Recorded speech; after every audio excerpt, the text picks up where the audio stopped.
Welcome to Business File on Midday Live here, and quickly we'll look at some stories. And government is seeking to implement new changes in the 2014 budget as it intends moving from an activity-based budget to program-based budget. The head of Budget Reforms Unit at the Ministry of Finance, Eva Men, tells TV3 Business the shift will ensure effective allocation of funding to the various ministries and allow proper monitoring of the final output of the projects. According to budget experts, the new program will allow the Ministry of Finance allocate funds to specific ministries to allow them carry out their own activities, while the Finance Ministry will position itself to monitor the final outcome of the programs and projects pursued. The program budget can easily outline what funds can be used for, at what cost, and the final expected results. The head of Budget Reforms Unit at the Ministry of Finance and Economic Planning, Eva Menz, explains reasons for the shift from the activity-based budget to the program-based budget. We decided to move away from activity-based budgeting to program-based budgeting. What is program-based budgeting? It is ensuring that all related activities are put together as one program, and resources are allocated to the delivery of that program.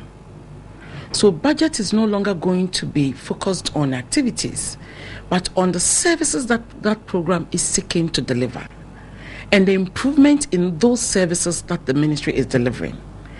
And so we are shifting emphasis from activities to service delivery and results. The Budget Reform Office tells TV3 officials of the ministry led by the Minister of Finance have already visited countries that have adopted the program-based budget to learn from their best practices.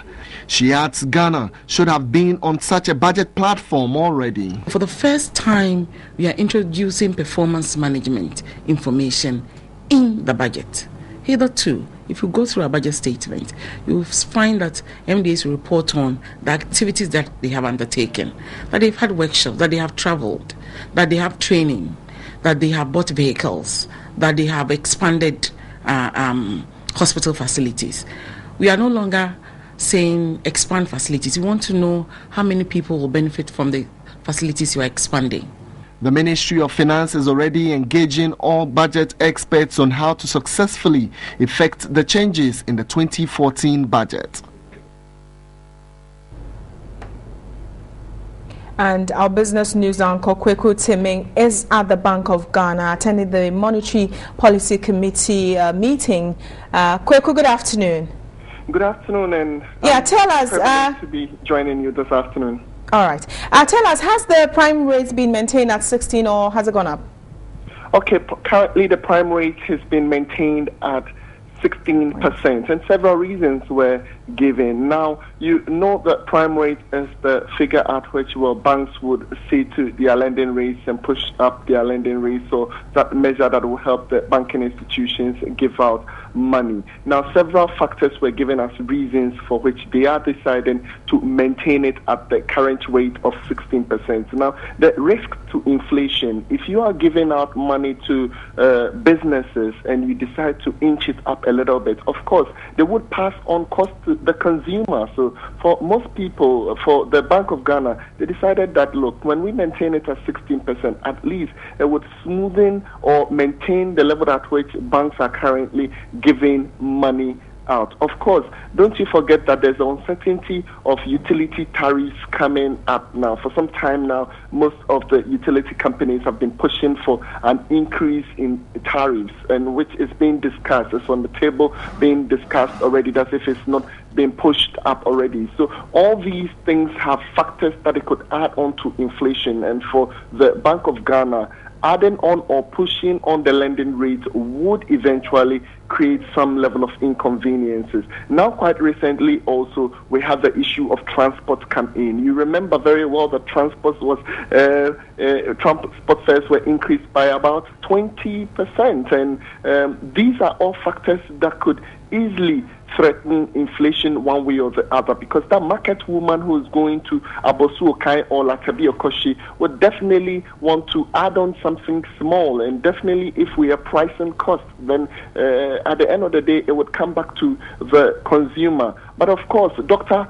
Henry Wampa has assured that, there are still plans to maintain inflation within that figure that is supposed to be within the budgetary allocation. That's around 9%. Now, anytime we talk about the budgetary targets being pegged at 9% so long as inflation is concerned, you could add on plus or minus 2. So for him, we are just a little above the figure, but he's optimistic. This period being the harvest season, it's very much likely that, there's bumper harvest, so prices again will see a decline. When we talk about, food in abundance or the harvest season, so a lot of food in place. Of course, if transportation is going up, food prices are down. So, the Monetary Policy Committee is out there ensuring that there is that little adjustments here and there, and that is exactly what they are doing. So, all right, these are factors and reasons why they maintain the policy rate or the lending rate at 16%. Well, Kwekuti, will that not eventually hurt the economy?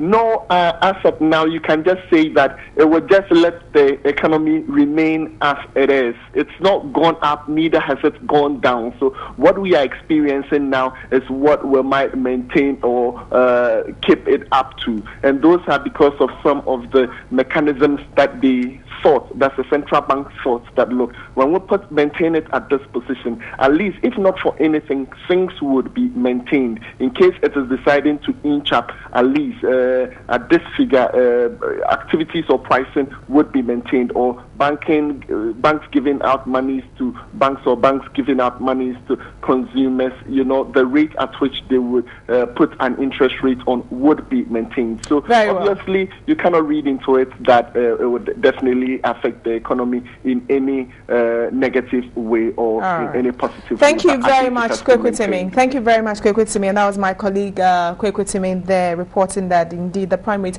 has been maintained, and of course a lot of factors were taken into consideration. A recent increase in fuel prices, they want to maintain inflation at where it is, and so on. Now to some other stories. The General Agricultural Workers Union, GAU, says it is disappointed about the current investment regime in the country. The union says there has been a systematic failure to increase investment in the agric sector.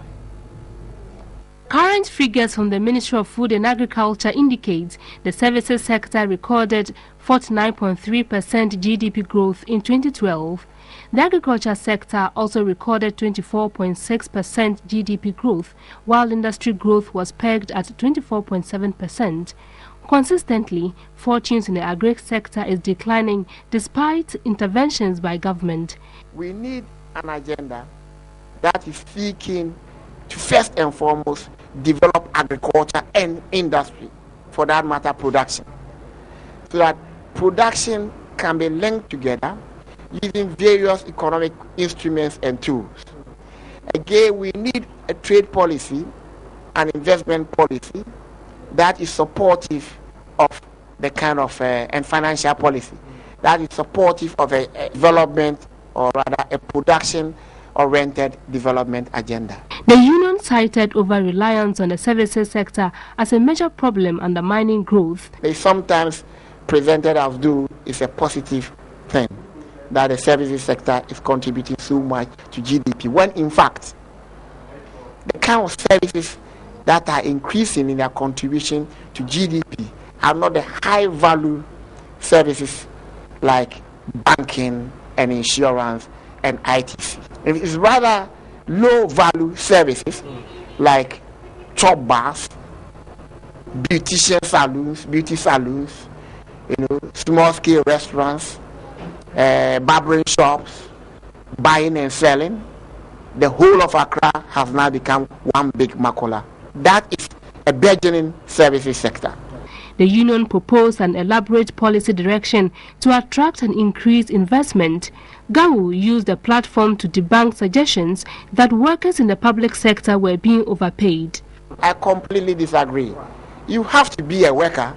Any worker knows that he's not being paid too much because he does not have earn enough to meet the basic necessities of life, right? From food to clothing, shelter for himself or herself and the family members. Look at education, transport, and health facilities, and see just how much they are costing us as working people.